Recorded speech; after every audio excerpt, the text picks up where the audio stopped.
त्याच्या वडिलांचा फोन येऊन मला 2 वर्ष झाले आणि आता एवढ्यात मी परत त्याच्या बाबांना फोन केला. म्हटलं, "काका रामेश्वरचा पत्ता लागला का? त्याचा काही सुगावा लागला का?" तर ते बोलले, "नाही बेटा, अजून काहीच त्याचा पत्ता नाही." मी म्हटलं, "तुम्ही त्याला शोधण्यासाठी अ, फार प्रयत्न का बरं करत नाही आहात?" तर ते बोलले, की "अजून किती प्रयत्न करू? आम्ही पोलिसात तक्रार केली. आमचे काही नातेवाईक त्याला शोधत फिरले, पण त्याचा कुठेच काहीच पत्ता नाही आणि आता मी तर खाट पकडली आहे, आजारी आहे. 2 वर्षापासून मी खाटेवरच आहे. तर मी म्हातारा माणूस कुठे त्याला शोधत फिरू?"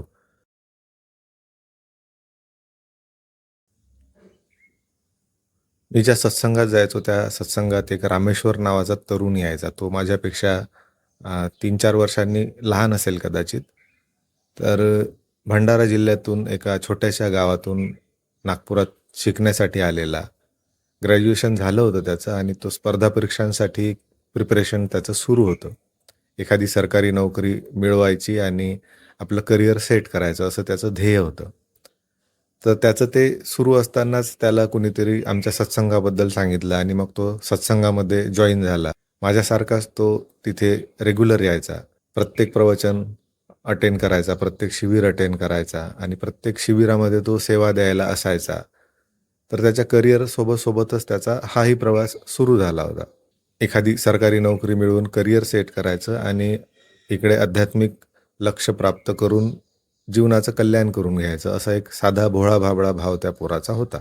त्याच्या वडिलांनी त्याला खूप अपेक्षेने, खूप आशेने नागपुरात पाठवलं होतं. घरची परिस्थिती त्याची बेताचीच होती. एक छोटेसे शेतकरी आहेत त्याचे वडील आणि अशा परिस्थितीत तो नागपुरात आला. काही दिवस त्यांनी सिरियसली अभ्यास केला, पण जेव्हा त्याला सत्संगाचा नाद लागला किंवा त्याला सत्संगाचं वेड लागलं, तर त्या वेडापायी तो सत्संगामध्ये इतका जास्त वेळ घालवू लागला, की त्याचं अभ्यासाकडे दुर्लक्ष झालं.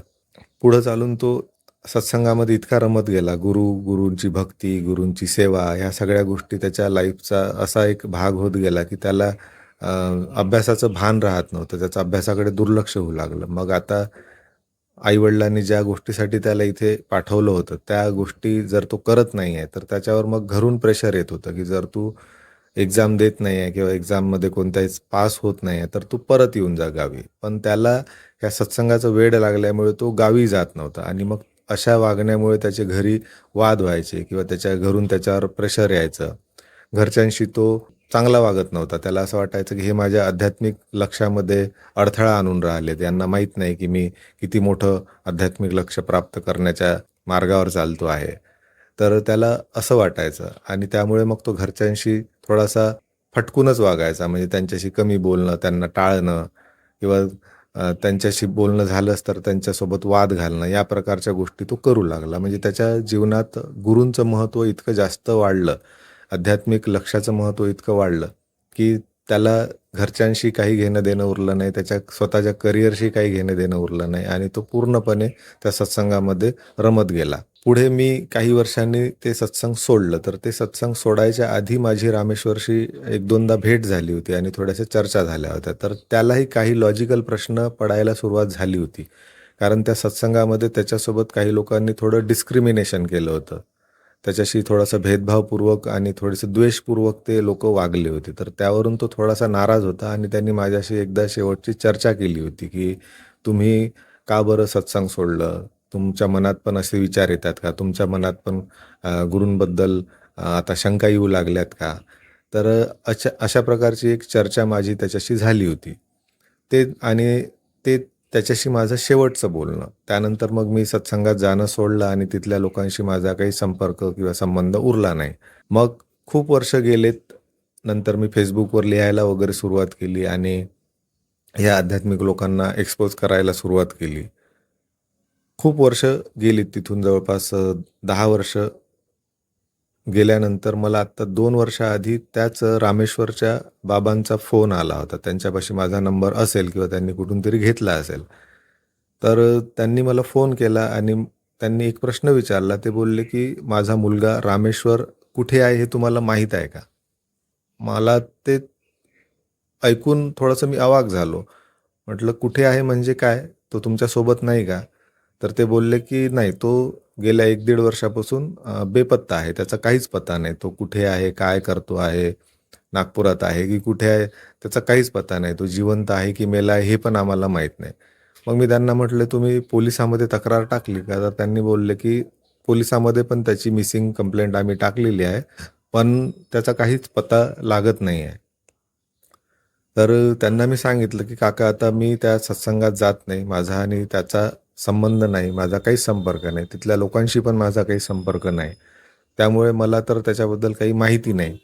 पण मला ते ऐकून खूप वाईट वाटलं की इतका तरुण मुलगा, इतका चांगला स्वभावाचा मुलगा आणि तो आता बेपत्ता आहे. त्याचा काही पत्ताच नाही. तो कुठे गेला असेल, काय असेल त्याचं झालं, मला काहीच माहीत नाही. तर बरेच दिवस मला त्याची अ, त्याचे विचार येत राहिले. असं वाटलं की तो कुठे गेला असेल? कुठे तो गायब झाला असेल? आता त्याच्या वडिलांचा फोन येऊन मला 2 वर्ष झाले आणि आता एवढ्यात मी परत त्याच्या बाबांना फोन केला. म्हटलं, "काका रामेश्वरचा पत्ता लागला का? त्याचा काही सुगावा लागला का?" तर ते बोलले, "नाही बेटा, अजून काहीच त्याचा पत्ता नाही."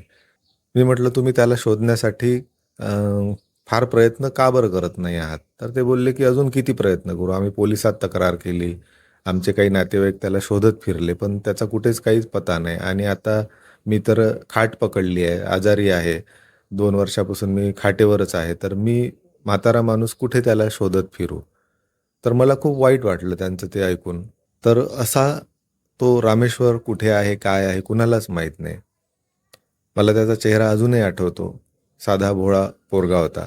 तर सांगण्याचं तात्पर्य ह्या गोष्टीचं यासाठी, की बऱ्याच लोकांनी मला म्हटलं, की तू अध्यात्म सोडून किंवा सत्संग सोडून इतकी वर्ष झालेत. तू आता त्यातून पूर्णपणे बाहेर पडला. पण तू अजूनही त्यांच्या विरोधात का बरं बोलतो? त्यांच्यावर टीका का बरं करतो? त्यांची आलोचना का बरं करतो? तर हे असे काही कारणं आहेत, ज्यामुळे मला चूप राहावत नाही. मला बोलावसं वाटतं, की असे कित्येक रामेश्वर या अध्यात्मामध्ये गडप झाले असतील. असे कित्येक रामेश्वर आपल्या करिअरपासून बरबाद झाले असतील. असे कित्येक रामेश्वर आपल्या फॅमिलीपासून तुटले असतील. आपल्या लाईफमध्ये उद्ध्वस्त झाले असतील. तर मला त्यांच्याबद्दल वाईट वाटतं आणि म्हणून मी बोलायचं ठरवलं होतं, लिहायचं ठरवलं होतं. त्यामुळे मी बोलतो, लिहितो. मला बरेचसे लोकं शिवीगाळ करतात, की "तू का बरं लोकांच्या भावना दुखवतो, त्यांच्या विरोधात बोलतो." तरी मला बोलावसं वाटतं आणि मी बोलणार आहे. तर रामेश्वर सारखी ही तरुण पोरं का बरं अध्यात्माच्या नादी लागत असतील आणि त्यांना असं काय वाटत असेल, की आम्ही अध्यात्मात गेल्याने आम्हाला काय मिळणार आहे? रामेश्वर काय किंवा मी काय? आम्हाला काय हवं होतं? आम्हाला फक्त ईश्वराचं दर्शन हवं होतं किंवा आम्हाला ईश्वरीय कृपा हवी होती. त्यासाठी आम्ही तिथे जायचो आणि आम्हीच नाही असे अनेक जण असतील, की जे भोळा-भाबडा भाव घेऊन आपल्या सत्संगांमध्ये जातात.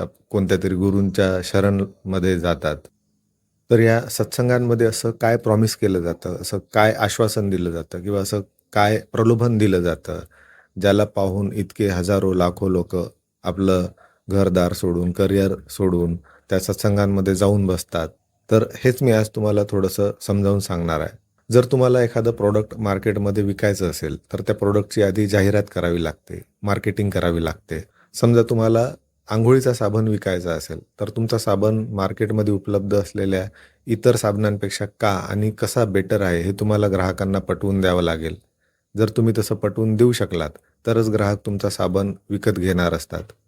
तुमचा साबण त्वचेसाठी सौम्य आहे, सुगंधी आहे आणि स्वस्त आहे, असे काही फायदे तुम्हाला पटवून द्यावे लागतील.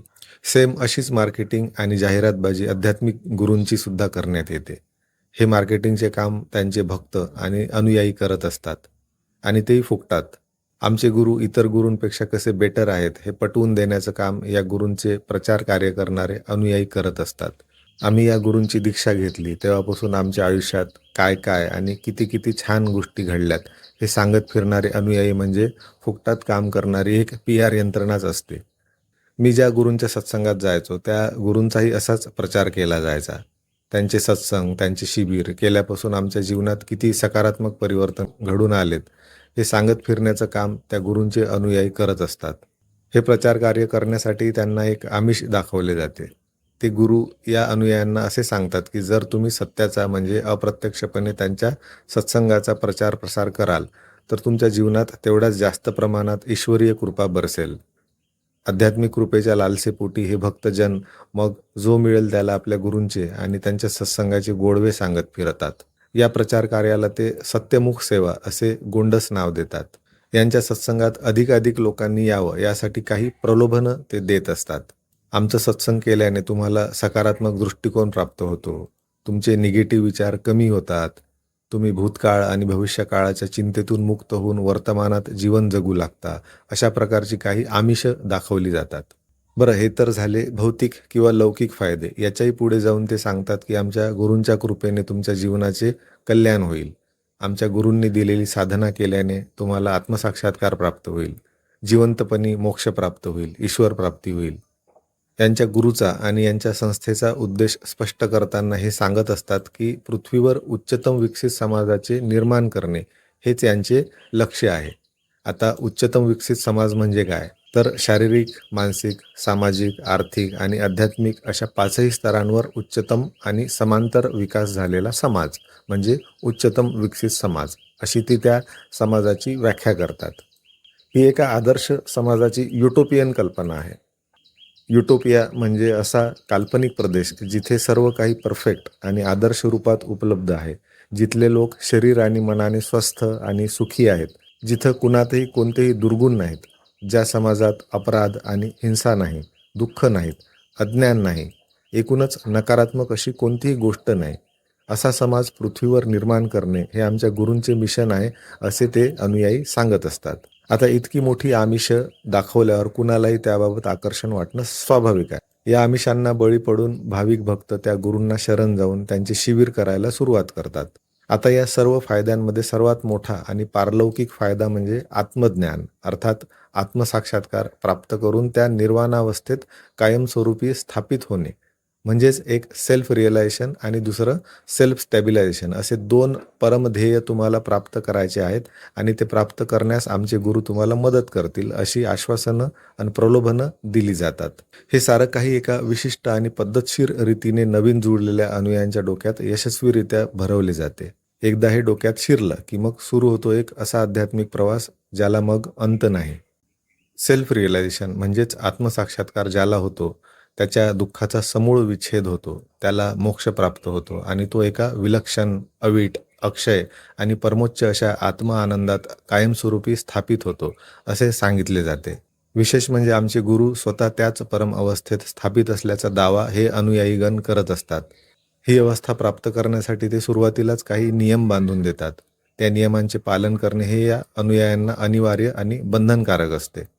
गुरूंनी दिलेली साधना करत करत हे साधक पोचत कुठं असतील हा प्रश्न आता तुमच्या मनात आला असेल. या साधनांचा आणि गुरूंच्या शिकवणींचा प्रभाव म्हणजे असा की सुरुवातीला जरा बरं वाटायला लागतं. आपण कसल्या तरी अद्भुत, अलौकिक आणि रहस्यमय अशा सिक्रेट मिशनवर निघालोय असं त्या अनुयायांना वाटू लागतं. आपण कोणीतरी विशेष आत्मे आहोत ज्यांची निवड महान ईश्वरीय कार्यासाठी खुद्द सद्गुरूंनी केली आहे असा एक प्रकारचा सूक्ष्म अहंकार मनात रुजू लागतो. आम्हाला इतरांपेक्षा काहीतरी विशेष आणि गूढ माहिती आहे असं मनोमन या भक्तांना वाटू लागतं. आम्ही सोडून जे कोणी आमच्या सत्संगाचा भाग नाहीत किंवा आमच्या गुरूंचे शिष्य नाहीत ते काहीतरी विलक्षण मिस करतायत. ते कसल्या तरी दिव्य अलौकिक ज्ञानापासून वंचित आहेत असं या भक्तांना वाटू लागतं किंवा त्यांना तसं वाटवलं जातं. असा भास त्यांच्या मनात पद्धतशीरपणे निर्माण केला जातो. आमच्या विचारांमध्ये आता आधीपेक्षा अधिक सकारात्मकता आली आहे. आता आमचा क्रोध, लोभ आणि भय कमी झाला आहे असा समज हे स्वतःसाठी करून घेतात आणि तसा अभिनयसुद्धा करतात. आमच्या मनात प्रेम, करुणा, क्षमाशीलता जागृत झाली आहे असाही आभास निर्माण केला जातो. परंतु हा केवळ भ्रम आणि अभिनय असतो. प्रत्यक्षात असं काहीही झालेलं नसतं. एक प्रकारचं सेल्फ हिप्नॉसिस असतं हे किंवा प्लॅसिबो इफेक्ट म्हणता येईल. सेल्फ स्टॅबिलायझेशन म्हणून ही जी आध्यात्मिक अवस्था वर्णन करतात ती भगवद्गीतेत भगवान श्रीकृष्णाने वर्णन केलेल्या स्थितप्रज्ञ अवस्थेशी मिळती जुळती आहे. श्रीकृष्णाने स्थितप्रज्ञ अवस्थेत असलेल्या व्यक्तीची काही लक्षणं सांगितली आहेत. त्याच स्थितप्रज्ञ अवस्थेचं यांनी सेल्फ स्टॅबिलायझेशन असं आधुनिक नामकरण केलेलं आहे. ही स्टॅबिलाइज्ड अवस्था प्राप्त करणे हेच मानवी जीवनाचे अंतिम ध्येय असून हे ध्येय सद्गुरू कृपेने प्राप्त करता येते असे हे सांगत असतात. या ध्येयाला ते आणखी एक नाव देतात, अपना लक्ष्य.